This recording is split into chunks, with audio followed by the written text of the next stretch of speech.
اچھا، بات میں نے کی تھیم پتہ ہونے کا، کنٹینٹ پتہ ہونے کا، اور سب سے پہلے نمبر آف سورس پتہ ہونے کا.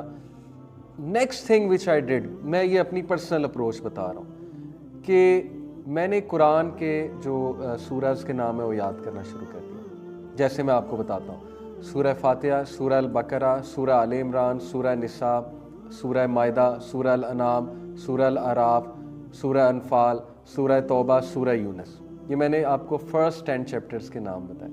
میں کیا کرتا تھا، روزانہ رات سونے سے پہلے 10 چیپٹرز کے نام یاد کرتا تھا. اچھا، نیکسٹ 10 چیپٹرز: سورہ ہود، سورہ یوسف، سورہ رعد، سورہ ابراہیم، سورہ ہجر، سورہ نحل، سورہ بنی اسرائیل، سورہ کہف، سورہ مریم، سورہ طٰہٰ. یہ نیکسٹ 10 چیپٹرز کے نام. پھر نیکسٹ 10 چیپٹرز کے نام، پھر نیکسٹ 10 چیپٹرز کے نام. مجھے الحمدللہ ثم الحمدللہ قرآن کے 114 چیپٹرز کے نام یاد ہیں. یہ نام یاد ہونا کیوں ضروری ہے؟ تاکہ آپ کے ذہن میں فوراً آ جائے کہ اچھا سورہ نساء اس کی کیا تھیم ہے، اچھا سورہ احزاب اس کی کیا تھیم ہے. یہ وہ اسٹریٹجک طریقہ ہے اگر آپ نے دعویٰ کا کام کرنا ہے، اگر آپ لوگوں کو قرآن کوٹ کرنا چاہتے ہیں. یہ چیز میں انسپائر ہوا تھا ڈاکٹر ذاکر نائک سے کہ I should be quoting things from the Quran. یہ اسٹریٹجک طریقہ میں آپ کو بتا رہا ہوں. یہ وہ نہیں ہے، ضروری نہیں ہے کہ اسی طرح آپ چلیں. ہاؤ ایور اگر اس طرح آپ چلیں گے تو آپ کو کرونولوجیکل آرڈر میں قرآن کے ایٹ لیسٹ چیپٹرز پتہ ہوں گے، اور آپ کو ایٹ لیسٹ یہ پتہ ہوگا کہ سورہ حجرات، مثال کے طور پہ کوئی مجھے کہتا ہے کہ یار سورہ حجرات جو ہے وہ کہاں پر ہے. اب پارا وائز حفاظ کو یاد ہوتا ہے، لیکن میں نے چیپٹر وائز یاد کیا. مجھے یاد ہے کہ چیپٹر 49 از سورہ حجرات. کوئی کہتا ہے کہ سورہ یاسین کہاں پر ہے، تو آئی نو کہ Surah Yaseen is chapter 36 of the Quran. یہ چیز میں نے گرپ کی، کیونکہ میرا طریقہ یہ ہے کہ جب تک مجھے کنٹینٹس پہ گرپ نہ آ جائے میں آگے نہیں چلتا. اچھا، یہ میں نے آپ کو بات بتائی. اب سوال یہ پیدا ہوتا ہے کہ قرآن کون سا پڑھیں، کس اپروچ کے ساتھ پڑھیں، کیسے سمجھیں. سب سے پہلی بات، آپ سب کے لیے بہت سعادت کی بات ہوگی اگر آپ قرآن پڑھنا شروع کر دیتے ہیں. یہ اللہ تعالیٰ کی بہت بڑی توفیق ہوگی، یہ اللہ تعالیٰ کا احسان ہوگا، اللہ کا گفٹ ہوگا آپ کے لیے. کیونکہ قرآن از دا بک دیٹ شک دا ورلڈ، یاسین والقرآن الحکیم. اللہ تعالیٰ قسم کھا کے کہتے ہیں کہ قرآن بے شک بک آف وزڈم ہے.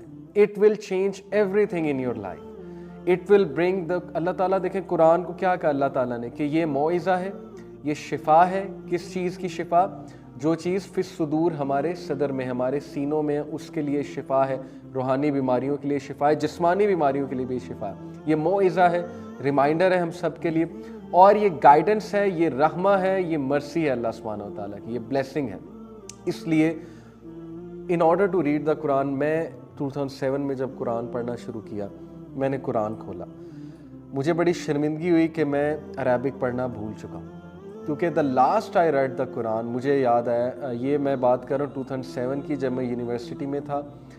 اور the last I read the Quran was maybe, شاید جب میں بچہ تھا یا او لیولز میں ہوں گا مے بی، تب میں نے کوئی قرآن کی سورہ، وہ بھی کہاں پڑھی ہوگی، کسی 40ویں پہ جا کے پڑھی ہوگی دکھانے کے لیے.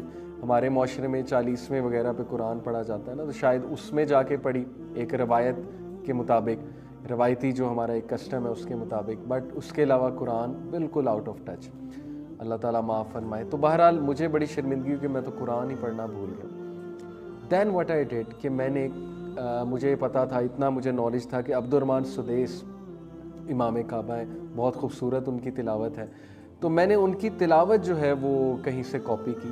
ہمارا لین کا نیٹ ورک جی آئی کے میں بہت وسیع تھا، وہاں ہر چیز اویلیبل ہوتی تھی. میں نے قاری عبد الرحمن سدیس کی تلاوت جو ہے ڈاؤن لوڈ کی اور ان کو سننا شروع کیا. اور ان کو سن کے اپنا تلفظ اور اپنا ایٹ لیسٹ وہ چیز کریکٹ کرنا شروع کی. بیسک رولز تو پتہ تھے لیکن بھول چکے تھے پڑھنا. تو میں نے کیا کیا کہ میں نے ان کی تلاوت سن کے اپنی تلاوت کریکٹ کرنا شروع کی. This was such a beautiful journey. مجھے ابھی تک یاد ہے، میں عصر سے مغرب کا ٹائم چوز کیا تھا کہ میں روزانہ اس ٹائم بیٹھوں گا. پہلے میں ان کی تلاوت سنتا تھا، تلاوت سننے کے بعد میں ٹرانسلیشن خود پڑھتا تھا، پھر ٹرانسلیشن پڑھتا تھا، اور اس کے بعد اگر کسی چیز کی نہ سمجھ آئے تو تھوڑی سی تفسیر دیکھ لیتا تھا. یہ ہے اسمارٹ میتھڈالوجی. میں سمجھتا ہوں سب سے پہلے میں سب کو یہی سجیسٹ کروں گا.